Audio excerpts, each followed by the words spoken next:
Online Sanskrit university, जिसका ध्येय वाक्य है स्वयमेव मृगेंद्रता, यूट्यूब चैनल में आप सभी का हार्दिक स्वागत है।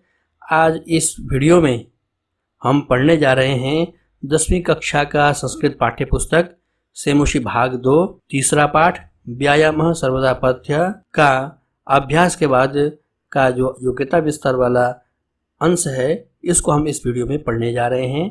आइए शुरू करते हैं। सुश्रुतः आयुर्वेदस्य सुश्रुत संहिता इत्याख्यस्य ग्रंथस्य रचयिता।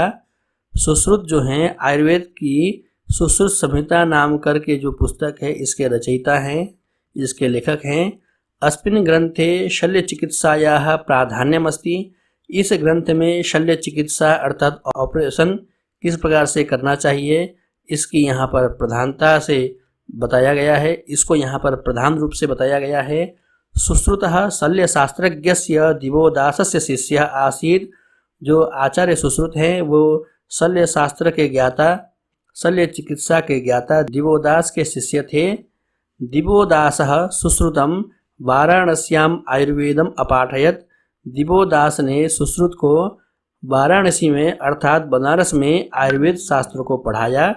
सुश्रुतः दिवोदासस्य उपदेशान् स्वग्रंथे अलिखत। सुश्रुत ने दिवोदास के उपदेशों को अपने ग्रंथ में लिखा।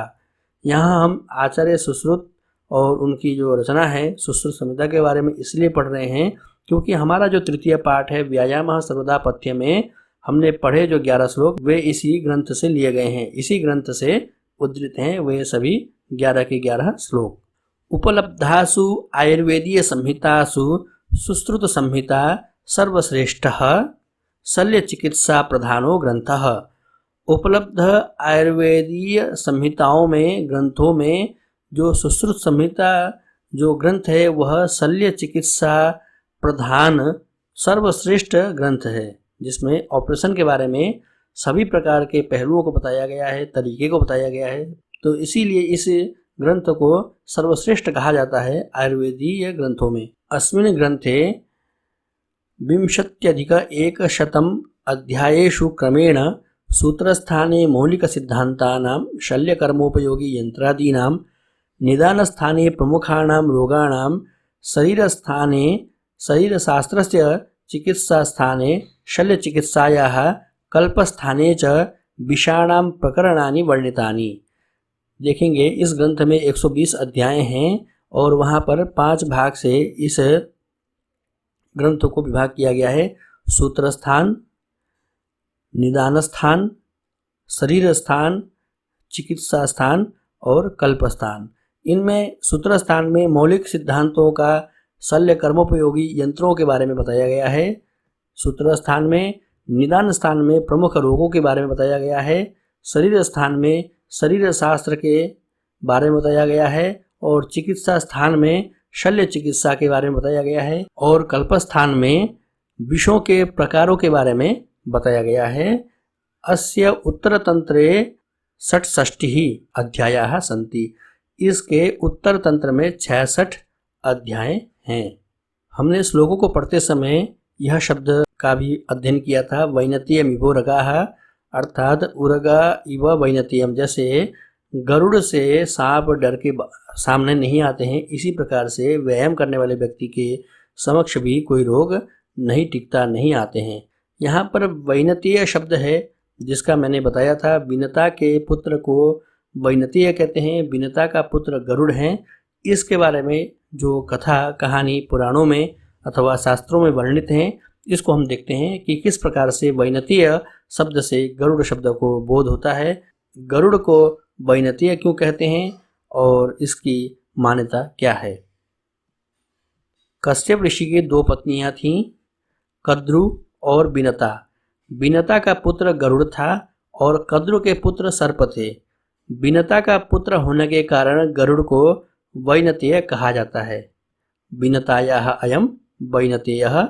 स्त्री शब्द से पुत्र को बताएंगे तो वहाँ स्त्रीभ्यो ढक प्रत्यय लगता है तद्धित का और ढक को ए हो जाता है और इस प्रकार से वैनतेय शब्द की निष्पत्ति होती है।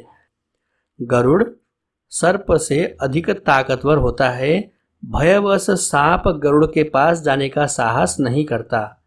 यहाँ व्यायाम करने वाले मनुष्य की तुलना गरुड़ से तथा व्याधियों की तुलना सांप से की गई है। जिस प्रकार गरुड़ के समक्ष सांप नहीं जाते, उसी प्रकार व्यायाम करने वाले व्यक्ति के पास रोग नहीं फटकते। आपको स्पष्ट हो गया है वैनतेय शब्द का क्या अर्थ है। विनता और कद्रु दो पत्नियां थीं ऋषि कश्यप की। कद्रु की संतानों को सर्प कहते हैं, अर्थात कद्रु से जो संतान हुए वे सर्प के रूप में हुए, और विनता से जो संतान हुए वे गरुड़ के रूप में हुए। गरुड़ को ही विनता के पुत्र होने के कारण वैनतेय कहा जाता है, और ये पक्षियों में सर्वश्रेष्ठ पक्षी माना जाता है। अब आइए हम पढ़ते हैं भाषिक विस्तार को। भाषिक विस्तार में जो बताया जाता है वे व्याकरण से संबंधित होता है, भाषा से संबंधित होता है, जिसको हमें समझना चाहिए और समझ करके हमें अपनी भाषा में प्रयोग करना चाहिए।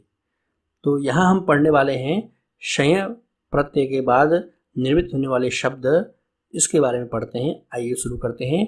गुणवाचक शब्दों से भाव अर्थ में शय अर्थात यह प्रत्यय लगाकर भाववाची पदों का निर्माण किया जाता है। शब्द के प्रथम स्वर में वृद्धि और अंतिम अ का लोप हो जाता है। जैसे देखेंगे सूरस्य भावः शौर्यम, सूरता का जो भाव, इस अर्थ को बताने के लिए हमें भाववाची शब्द बनाना है। और गुणवाचक शब्द है शूर, एकदम अत्यंत पराक्रम, एकदम शूरवीर कहते हैं। तो ये गुण को बताने वाले शब्द हैं। गुण को बताने वाले शब्द जो यहाँ सूर है, इससे हम शय प्रत्यय करेंगे। सूर शय, यहाँ पर शय में यह बचेगा और कहा गया है कि प्रथम स्वर में वृद्धि होगी तो ऊ को वृद्धि होकर के औ हो जाता है, तो शौ बनेगा, और अंतिम अ का लोप हो जाता है, अर्थात र में जो अ है उसका लोप होता है। शौर प्लस य और शब्द बनता है शौर्य। जब हम इससे संस्कृत में प्रथमा विभक्ति लेके आते हैं तो हमें सु आता है, और सु को जो कि नपुंसकलिंग में अम हो जाता है तो रूप बनता है शौर्यम। इसी प्रकार से अन्य शब्दों में भी आप इसी प्रकार की प्रक्रिया को देखेंगे, जानेंगे। अब हम चलते हैं सुंदर से भाव। सुंदर का जो भाव है उसको कहते हैं सौंदर्य, यहाँ पर भी शय प्रत्यय लगा है। सुख का भाव सौख्यम, विद्वान का भाव वैदुष्यम, मधुर का भाव माधुर्यम, स्थूल से भाव मोटापे का भाव स्थौल्यम। हमने अभी व्यायाम सर्वदा पथ्य के श्लोक में पढ़ा था, स्थौल्यापकर्षणम शब्द पढ़ा था, उसमें स्थौल्य शब्द भी प्रयोग हुआ है। अरोग से भाव आरोग्यम, रोग न होना निरोग का भाव ही आरोग्य है। सहित से भाव साहित्यम, साथ साथ होने का भाव ही साहित्य है। तो इस प्रकार से शय प्रत्यय को हमने पढ़ा, और गुणवाची शब्दों से इसमें भाववाची शब्द बनाने के लिए शय प्रत्यय लगता है। उसके पहले शब्द में जो है वृद्धि होती है और अंतिम स्वर का लोप होता है। इस प्रकार से हमने इसको जाना। अब हम आगे चलते हैं। अब हम पढ़ेंगे थाल प्रत्यय को। थाल प्रत्यय होता है प्रकार अर्थ में, इस प्रकार उस प्रकार, इस प्रकार अर्थ में बताने के लिए थाल प्रत्यय का प्रयोग होता है। हमने थाल प्रत्यय लगा करके जो शब्द बने हैं उनका हमने बहुत ज़्यादा प्रयोग किया है, लेकिन हम नहीं जानते हैं कि उनमें थाल प्रत्यय है। जैसे तेन प्रकारेण, उस प्रकार से, तथा, यहाँ पर थाल प्रत्यय है। ये न प्रकारेण यथा, जिस प्रकार से, तो यथा का अर्थ होता है जिस प्रकार से। हम कहते हैं जैसे, तो यहाँ पर थाल प्रत्यय लगा है। अन्येन प्रकारेण, अन्य प्रकार से, अन्यथा। सर्व प्रकारेण, सभी प्रकार से, सर्व प्रकारेण सर्वथा। उभय प्रकारेण, दोनों प्रकार से, उभयथा। तो यहाँ पर थाल प्रत्यय का प्रयोग हुआ है, जिसको हमने इस पाठ के माध्यम से हमने जाना। आगे चलते हैं। भाव विस्तार भाग में हम देखेंगे कि आरोग्य के विषय में, व्यायाम के संबंध में कुछ श्लोक दिए गए हैं जो अन्य साहित्यों में, अन्य शास्त्रों में भी है, जिसको हम यहाँ पढ़ेंगे। पहला है शरीर माध्यम खलु धर्म साधनम। शरीर ही सबसे पहले है धर्म साधन के लिए। जितनी भी हम धर्म कर्म करते हैं सबसे पहले हमें शरीर को ही हृष्ट और पुष्ट रखना चाहिए। और ये जो वाक्य है शरीर माध्यम खलु धर्म साधनम, यह एम्स का ये स्लोगन भी है, ध्यान देंगे। लाघवम कर्म सामर्थ्यम स्थैर्यम क्लेश सहिष्णुता दोषक्षयोग्निवृद्धिश्च व्यायामाद् उपजायते। व्यायाम से क्या क्या उत्पन्न होते हैं, क्या क्या प्राप्त होते हैं? तो लाघव मतलब हल्कापन महसूस होता है, कर्म सामर्थ्यम हमें काम करने का सामर्थ्य प्राप्त होता है व्यायाम करने से, और हमारे शरीर में स्थिरता आती है। क्लेश सहिष्णुता, हम दुखों का सहन, कष्टों का सहन भी हम कर सकते हैं। दोषक्षय, हमारे अंदर जो दोष हैं वात पित्त और कफ, इनका भी नाश होता है। और अग्निवृद्धिश्च, हमें भूख लगती है, हमारी जो अंदर की जठर अग्नि है, जठराग्नि प्रदीप्त रहती है, ये व्यायाम से प्राप्त होते हैं। यथा शरीरस्य रक्षायै उचितं भोजनम उचितश्च व्यवहारः आवश्यकोऽस्ति तथैव शरीरस्य स्वास्थ्याय व्यायामः अपि आवश्यकः। कहते हैं जैसे शरीर की रक्षा के लिए उचित भोजन चाहिए, उचित व्यवहार चाहिए, ये जैसे भोजन और व्यवहार शरीर की रक्षा के लिए आवश्यक हैं, ठीक उसी प्रकार से शरीर के स्वास्थ्य के लिए व्यायाम भी आवश्यक है। युक्ताहार विहारस्य युक्तचेष्टस्य कर्मसु युक्तस्वप्नावबोधस्य योगो भवति दुःखः, यह गीता का श्लोक है। और इसका अर्थ हम देखते हैं, जो व्यक्ति युक्त आहार और विहार करने वाला है, कर्मों में यथा योग्य चेष्टा करने वाला है तथा परिमित शयन और जागरण करता है, ऐसे योग का योग उसके समस्त दुखों का नाश कर देता है। अर्थात हर चीज़ को हम युक्त करेंगे, मतलब जितना उचित है। युक्त का अर्थ हम क्या लेंगे? उचित। जितना उचित है आहार करना, खाना खाना, विहार करना और कर्मों को करना, निद्रा लेना, जागना, जितना भी है वो सब योगी करते हैं, इसलिए वो दुखी नहीं होते हैं, उनको दुख कष्ट नहीं होता है। पक्षिणः आकाशे उड्डीयन्ते तेषाम् उड्डयनमेव तेषां व्यायामः, अर्थात पक्षी आकाश में उड़ते हैं, उनका उड़ना ही उनका व्यायाम है। पशवोपि इतस्ततः पलायन्ते पलायनमेव तेषां व्यायामः, पशु भी इधर उधर दौड़ते हैं, भागते हैं, उनका दौड़ना भागना ही उनके लिए व्यायाम है। शैशवे शिशुः स्वहस्तपादौ चालयति अयमेव तस्य व्यायामः, शिशु अवस्था में बालक जो बच्चा होता है, शिशु, वह अपने हाथ पैरों को चलाता है, यही उसका व्यायाम है।